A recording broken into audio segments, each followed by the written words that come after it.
frère Congo partout où vous allez, en tout cas, la paix Sabino, merci de la confiance, de fidélité, au paix Sarabiso, Mbonda, École Po. Tout ça, là, tout le paix Sabino, information à solo, et ma tambo comme malamu. Merci, c'est parce que, même vous avez s'abonner, la chaîne YouTube de Mbonda, École officielle. Tout ça, Sabino, qui est besoin de s'abonner, à même, vous partager un peu à tout, et puis mettre à Rabiso, tout ça, quand même, une chance, que l'information est comme partout, dans le bazali. L'autre, sur la maroumine, vous avez trois choses autres là. Tout cela par rapport au processus électoral, mais notamment à la carte de la République démocratique du Congo.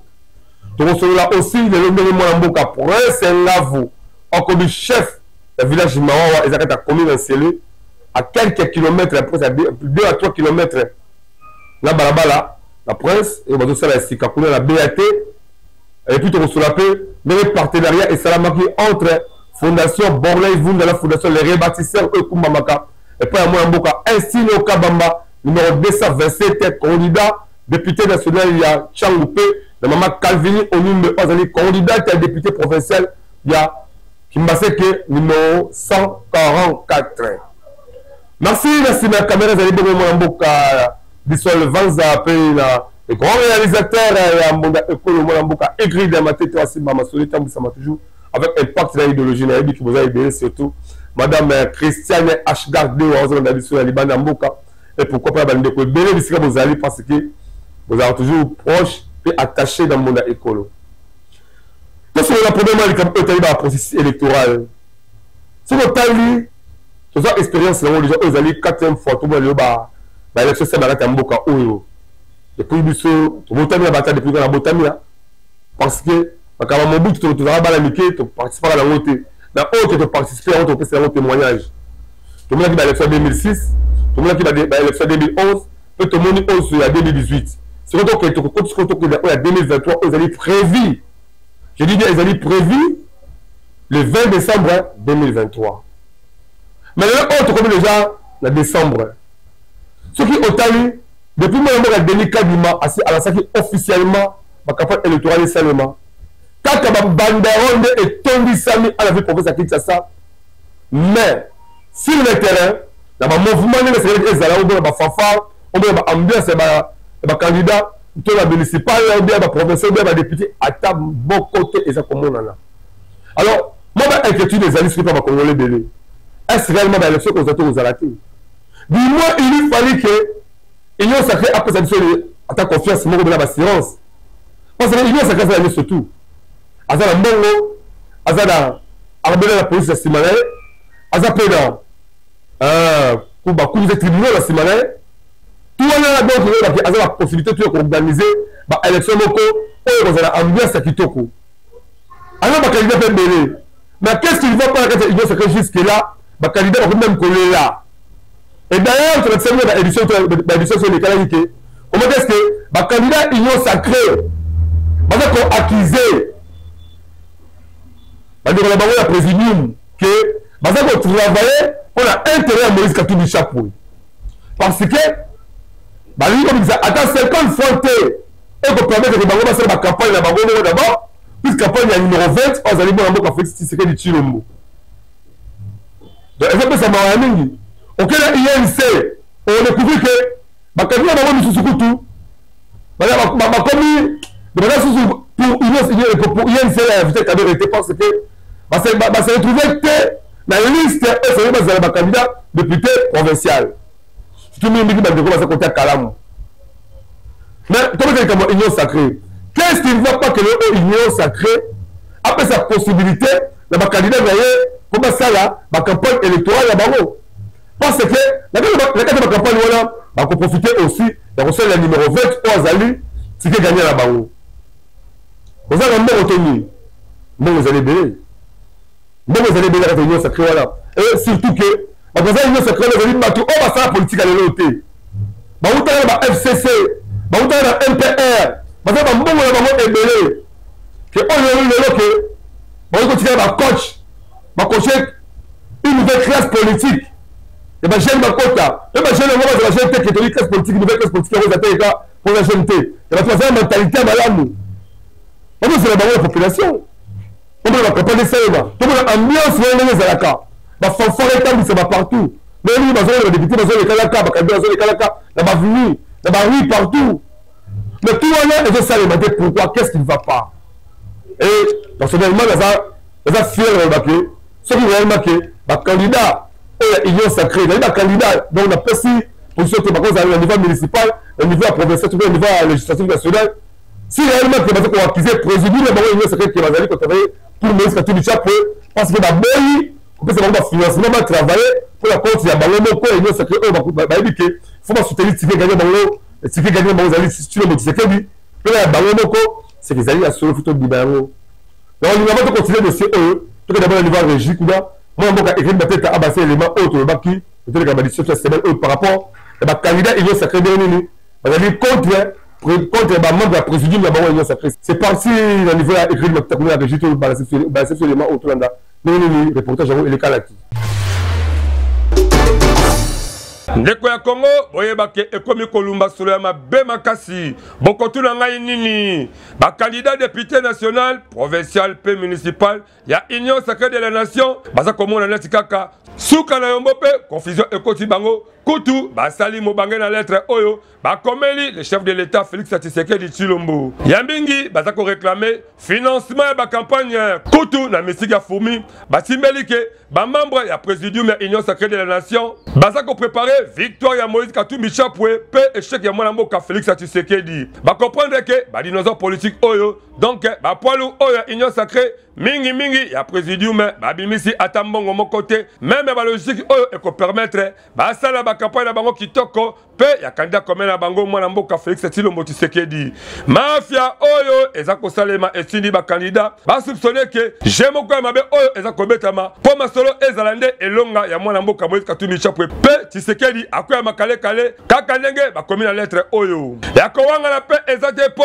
même population aza komona depuis ba campagne ebandi ata ambiance moko ezate malgré ebele ba banderole mais ndenge eskelaki ezala kutu mawatro ata sentiment moko ezali tele ba campagne électorale à repos moto nyonso azali komona kimia neti kaka eloko ezali te toyebi te est-ce que mbongo nde ezali kozanga to nini union sacrée boyebake ekomi kosala soni bopesa bakandidat mbongo basala pe ba campagne po esala bien makasi et surtout population aza vraiment kotala yango avec beaucoup de vigilance yango Betisika Kambunda. De retour sur ce plateau exceptionnel à magazine Mbonda École et sa nouvelle information à solo. On comprend réellement que les membres de la présidium de l'Union sacrée ont travaillé pour l'intérêt de l'Union. Voilà. Village Mawawa. Tout cela va village Mawawa après. Tout le partenariat. Et ça va faire entre les fondations de rebâtisseurs parce que la Tchangou est un 19 siège. Mais, postement comme mon amboka est le cas Bambakanyango, numéro 227. Ensemble, vous savez qu'il toque au coup, tout côté en tout cas, sans débat. Mais après, les 18 est là, vous savez, nous sommes dans le colo, vous savez, sa vision, nous comprenons réellement que c'est la vision à l'âme, on comprend les questions et puis ça nous confiance. Niveau qui m'a fait que Maman Calvini Onyumbe, numéro 227, après ce qu'on compte combo, Maman qui m'a fait que nous avons pour représenter la Fondation des rebâtisseurs, parce que partenariat, la Fondation Borlé Vunda, Maman Veve, comme il m'a fait que. Donc, on réveille juste après si c'est plateau, c'est parti la régie.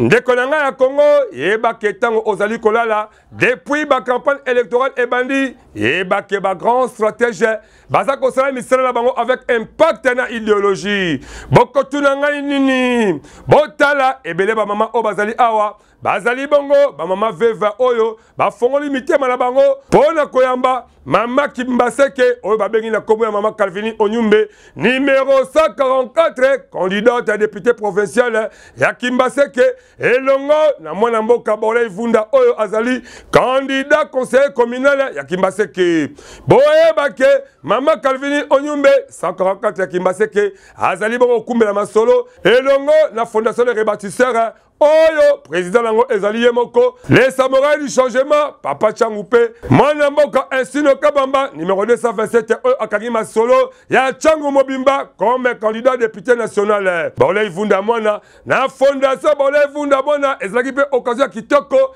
ya kosala partenariat liboso ba mave obazaki ebele awa de manière que bayebake bazaka ba candidat misatu oyo esengeli bakuma na kata Tchangu awa ezali bongo mwana mboka Insino Kabamba numéro 227 candidat député national ya Tchangoupe Mama Calvini Onyumbe numéro 144 candidate à député provincial ya Kimbase Kepe na mwana mboka Baolé Vunda oyo azali candidat conseil communal ya Kimbase Ke na numéro 691 boyeba ke masolo bango etambwisama kitoko ba mama veve ba sepela kina kwa bango bino moko bolanda ambiance awa ndenge nini etambwisamaki Lefto boti bana tolingaka bazala malamu topusa bango bakendeli aba totangisi bango batangi bumakotanga ya mayele yangoyo eza fiki na biso te ya biso aleluya nasuka ya masolo tellement que Mama Calvini Onyumbe oyo azali ko représenter fondation les rebâtisseurs oyo ekumbamaka na numéro 227 Insino Kabamba paye moko 54 ya Kimbase Ke en tout cas bolanda elongo na mwana mboka Baolé Vunda candidat conseil communal ya Kimbase Ke numéro 691 boyo kandenge nini babetsaki monda liboso ya caméra na biso tokende kovote biso nyonso et puis topesi bango ba numéro na bango ya changement parce que na Tchangoupé Kimbase Ke ba numéro ezakaka moko na Tchangu na national numéro ezali 227 et puis na Kimbase Ke na provincial numéro ezali 144 et puis na Kimbase Ke na communal numéro ezali 691 ba numéro na bango ba code na bango ya changement de yango wana to la kisi bango yango et puis to encourager bango le 20 décembre mbule bete betate bakende wana bakende ko voter parce que do bazana devoir il y a ko accompagner biso parce que tozali na souci ya ko mema changement pe bongwana na kati ya Kimbase Ke pe Tchangu bana zana esengo mingi ya koyamba mama 144 ya Kimbase Ke abi mutsoka sala bola mfoko ndima ye donc tondi bola mu ya zo sala de to inviter qui na bola mu zo sala kota zana ko na tamsu kota mi komela gena note koto pe bola mu wana ba bénéficier nango parce que Kimbase Ke za munene eza côté moko te ba mama boza ba mama otoko ko sunga po ba kende liboso déjà pesi ba numéro ya changement ezali na national les 227 na provincial les 144 et puis na municipal ezali 691 et son option ezali ko sona ba mama veuve total isa bango lolengo nini ba okende ko voter ba ko voter lolengo nini le roi to la kisi bango ko to komi kimia depuis le 20 décembre ba malamu za pe changement za na kati ya Kimbase biso pe na Tchangu tozali et ça le kitoko comme on a partenariat oyo ya ba fondation mibale fondation les rebâtisseurs na fondation Baolé Vunda ndenge bandimi ko kumbela idéologie ko tra même moral de manière que Kimbase Ke etambwisama na maboko kaka ya bana Kimbase Ke biso pe mbonda ekolo magazine d'actualité en tout cas to fuli bango mokako soit pe to betisi kaka mbonda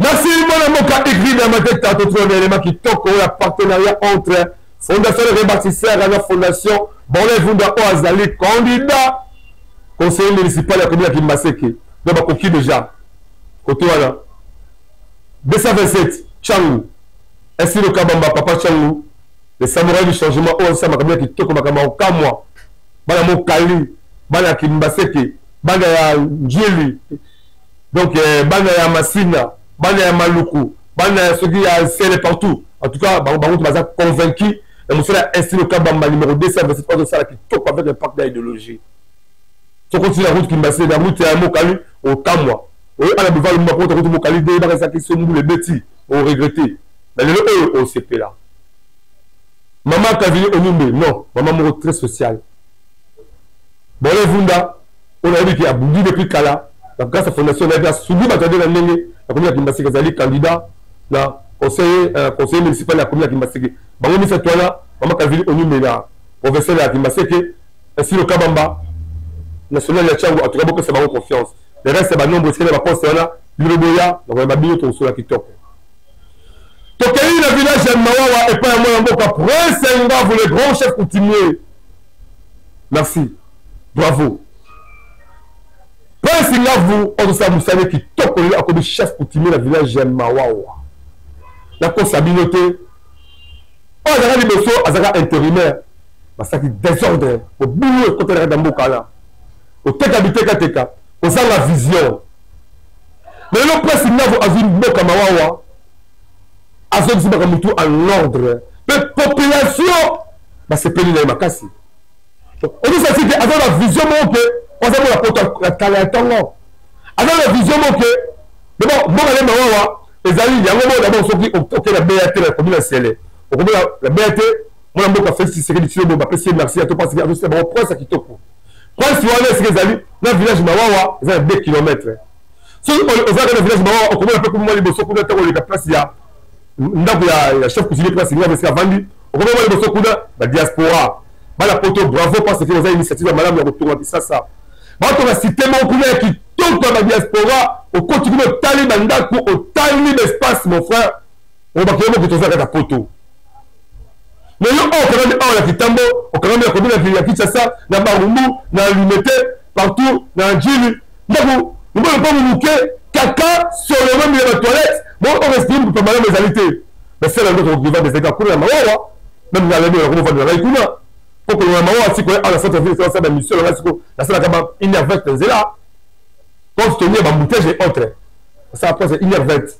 Sur le 6h, en tout cas, 6h, 7h, 10 minutes, là déjà la ville, c'est ça, la moussole dans l'ail. La 0 mètre, parce que la commune, c'est là. Moi, la bonne presse, Ngavu. Ben, écoute, à même ici, parce qu'on va faire un moyen. On va dire le développement. On va qu'il y ait des couleurs. On a élément au peut juste après ces plateaux. Chef Tamboli Nambukana. Chef Tamboli Nambukana. Nani alobaki ke les grands chefs coutumiers Prince Ngavu akovane la kimete na mboka na ye. Bino moko botala. Tellement que Mboka balingi na motema moko les grands chefs coutumiers Prince Ngavu mokonzi ya village Mawawa oyo famille l'état pe nzambe andimi elongo na bakoko atambolaka na mboka na kitoko kutula moko lelo toye ko surprendre tellement que ezaki vendredi avec idéologie que mboka mobimba basalaka salongo kitoko de manière que mboka ezala kitoko nzele ezala pepele de manière que montonyoso oyo azaki idéologie contre la village Mawawa atambola kimio azabela esengo tellement que na mboka balingaka ya mingi kotambola bino moko boyoka bakelelo na baloyembo ya population ndenge nini bazali koyemba pona kosepela ndenge mwana mboka Prince Ngavu oyo azako kumela masolo ya village Mawawa avec impact na idéologie Chef Tamboli Nambukana. Chef Tamboli Nambukana. Tellement que azalaka moto ya badupe village Mawawa balingi na motema moko bino moko boyoka population ndenge nini basepelaka taka bamonaka ye tozali kitoko penza papa e boyeyi ezali ok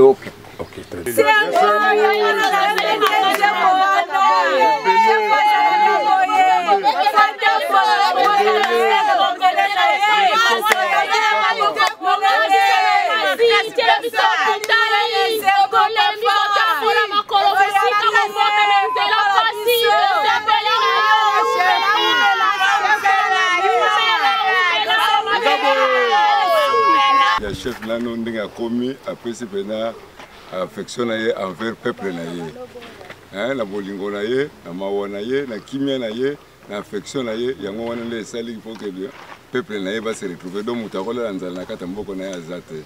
Grand différent makasi, différence c'est makasi. Différent makasi awe zaki pendant donc c'est dit arbitrairement. On dit que on dit boloko bozo bato bazo nyokama donc kanga bato ko na bato na zamba na ko traverser mai. Bazo la bateau.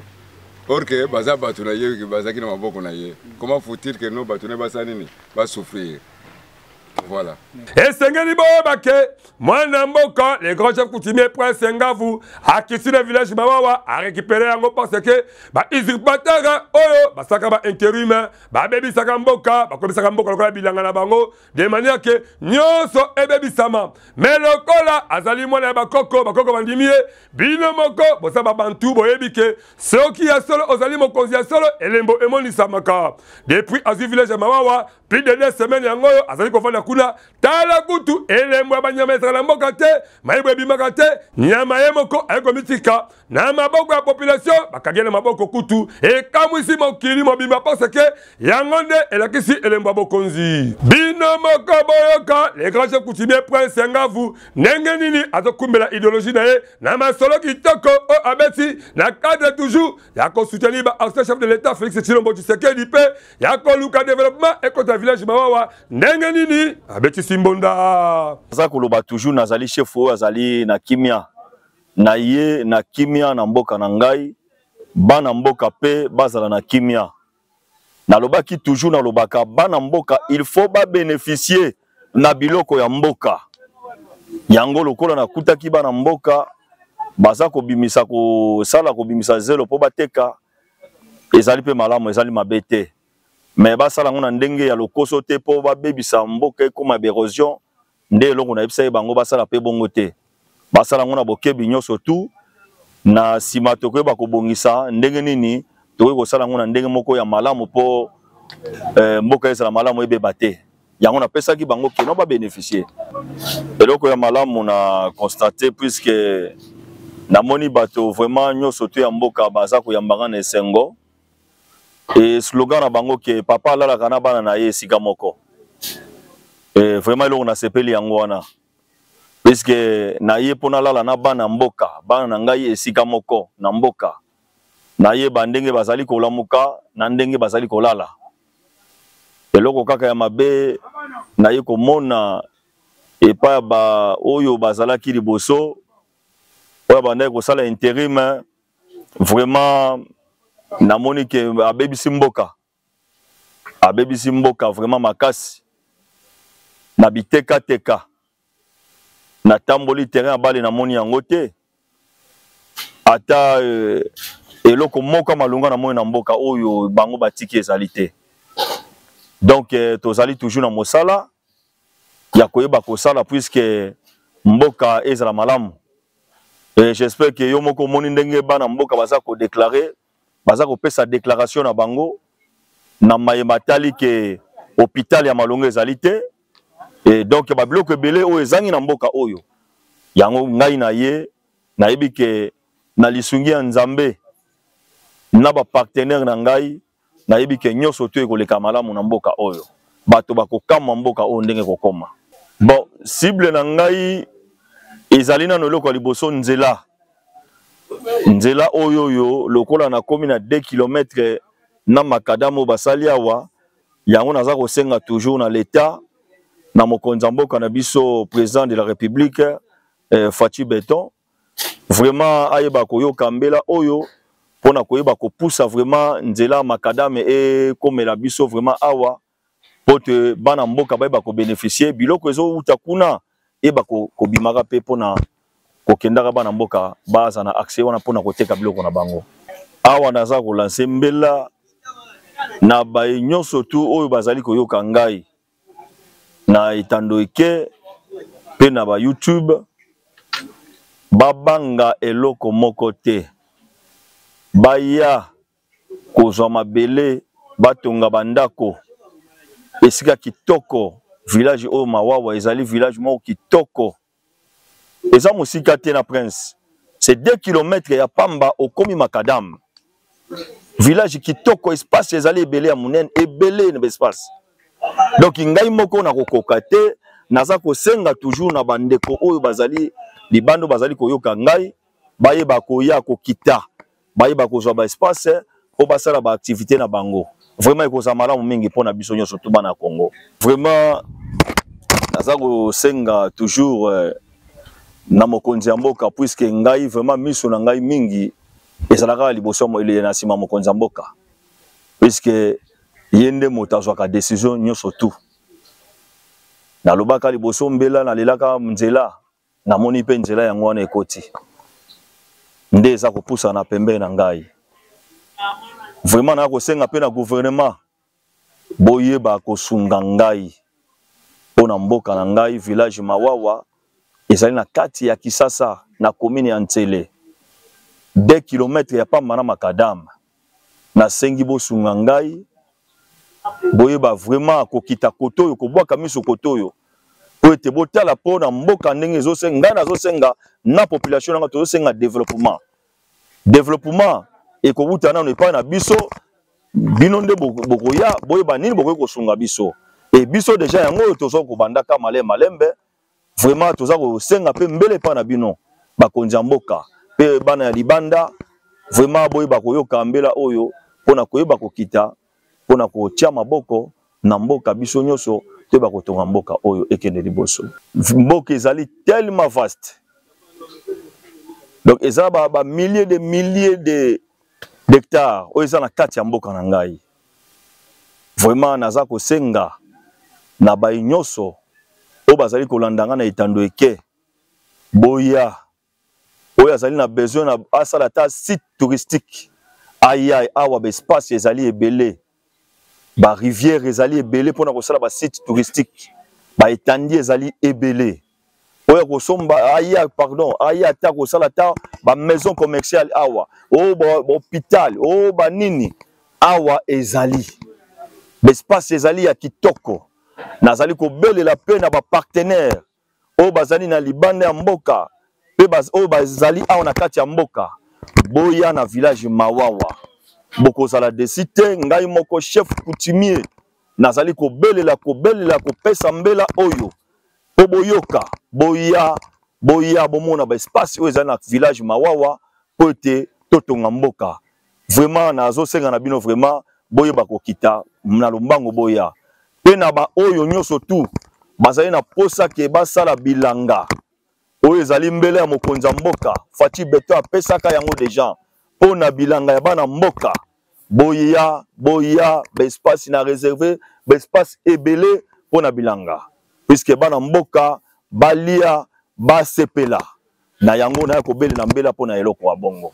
Merci vraiment. Yakoyeba ezake na village Mawawa liboso bakulula bazalaka ya mingi bakabalaka groupe ya barab na groupe ya américain mais depuis mwana mboka les grands chefs coutumiers presse Mawawa akoti kuna atako banguna balobaki ke o azali mobondo mais ye aki mingi opesa kimia na esika wana boyebake ba ekiri wana nyonso ya bakulula lelo bakoma moto moko bazotambola na idéologie moko ya koluka kimia parce que les grands chefs coutumiers presse ngavu apesi bango morale ya kitoko ya koyebake les chefs de l'état Félix Tshisekedi alingi tozala bomoko papa bomoko mama bomoko pe ekolo kaka moko Kongo totambwisa makitoko bana wana batiki ba macheti lelo oyo bakomi kokoma itili kutu akani a encadrer bango na ba forme ya ba formation ya ndenge na ndenge tala bango bango lelo oyo balongo ba américain balongo ba arabe bakoma lelo oyo ba congolais ya solo pour la koluka kopesa fierté ya jeunesse congolaise.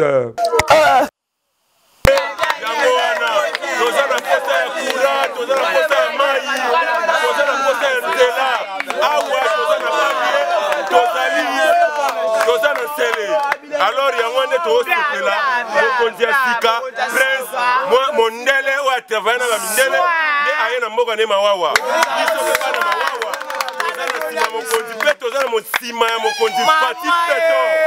Yaboye, et ça le kitoko, il faut kaka ozala, mwana mboka le grand chef coutumier, prince ngavu, po okumela masolo kitoko, biso pe bonda ekolo, elongo na nzambe, elongo na bakoko, en tout cas to foule mo kako swa, tika ete, makila yesu, eso pona likolo na e, kaka ndenge nini, atika ki village Mawawa, na maboka nkolo yesu, nyonso pe etambwisa makitoko yango.